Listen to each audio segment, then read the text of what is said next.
time, the church speak Christ's word of pardon and absolution over the dying Christian, and sells him for the last time the strengthening anointing, and give him the body of Christ in viaticum as nourishment of the journey, and the church will speak the gentle assurance.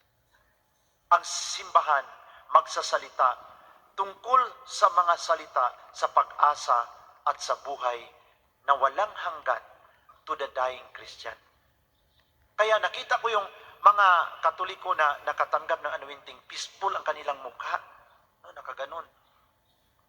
Yung mga ibang relihiyon na ng martilyo sa larawan ni Mama Mary, ang mukha nakakatakot doon sa kabaong, nakaganon. Din ganyanin mo, Brad, close your eyes. Hindi rin mo ganun. Then, in my experience as a pastor, yung aking kasama na tagapag-martilyo rin sa mga larawan, namatay. Pagkamatay na niya,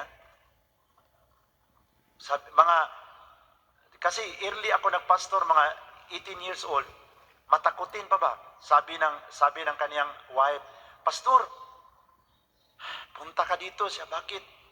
Sister, kasi mas magulang man sa akin, si kuya mo, nakakatakot ang mukha sa kabaong.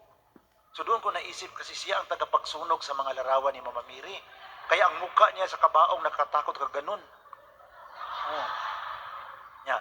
Ngayon, doon na sa sementeryo, ginawa pa ang nitso. So pumunta na ako doon. Pagpunta ko doon, nakadala ko ng Biblia, Pastor, tingnan mo, nakakatakot ang mukha ni kuya mo. Pagtingin ko, nakakatakot talaga, nakaganon. Nakaganon, mga kapatid. Din yun ang aking mga member, tiningnan ko ang kanilang mga mukha. Ang nasa isip sa aking mga member, ang hinintay ako, pag tatakbo ako, takbo rin sila. Sabi ko doon, Lord, nanalangin ako, Lord, tulungan mo ako. Kasi itong mga member ko ngayon, nakatitig sa akin. Alam ko, pag tatakbo ako ngayon, itong mga member ko, yung mga bag nila, iwanan nila yun.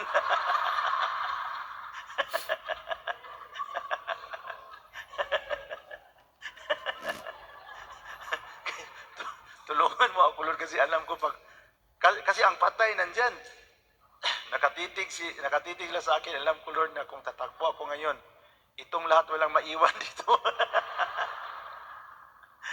Kaya, sabi ko, tulungan mo ako, Lord, baka wala na magbigay sa akin ng 10% kung tatakbo ako. Ihinto na namin ang pagbigay ng 10% kasi sobrang takot namin sa pastor. Siya ang unang tumakbo. Kaya mga kapatid, yung pag-isipan ko yun, yung nagiging Katoliko na ako, nakita ko yung mga tao na they receive the anointing, iba ang kanilang mukha. Mayroon akong isang mayaman sa aking member na convert Katoliko, nagiging born again. Namatay last 2016, April 10. Sabi ng anak, kasi 2 months siya naghirap sa Vicente Soto, Pastor, si Mama, 2 buwan na, bedridden. Hindi na makatayo pero buhay pa rin. Pero Pastor, saan ka ngayon? Naghanap siya ng pare. Anong ginawa mo dyan ngayon? Sabi ko nga ni Mama, Ma, paano tayo maghanap ng pare na 1994 pa tayo ng born again? Wala na tayong kilalang pare. Yung dalawang apo mo, pastor naman, si Janjan at saka si Shui, sila na lang ang mag-prayer sa iyo, Ma.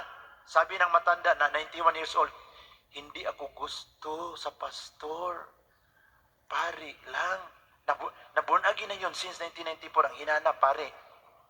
So, sabi ko, sige, maghanap ako ng pare. Matagal nakapunta ang pare, pastor ang unang nakapunta.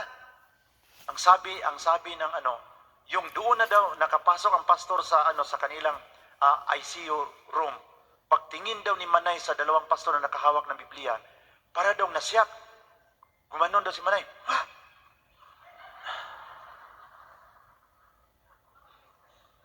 Sabi daw ng isang pastor, alis na tayo, baka tayo ang dahilan sa pagkamatay ng matandang ito. So, umalis sila.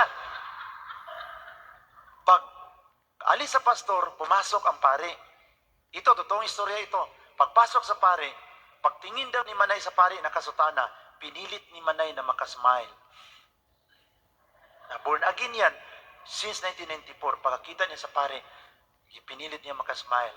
And then pagkatapos sa anointing, si Manay parang natulog lang.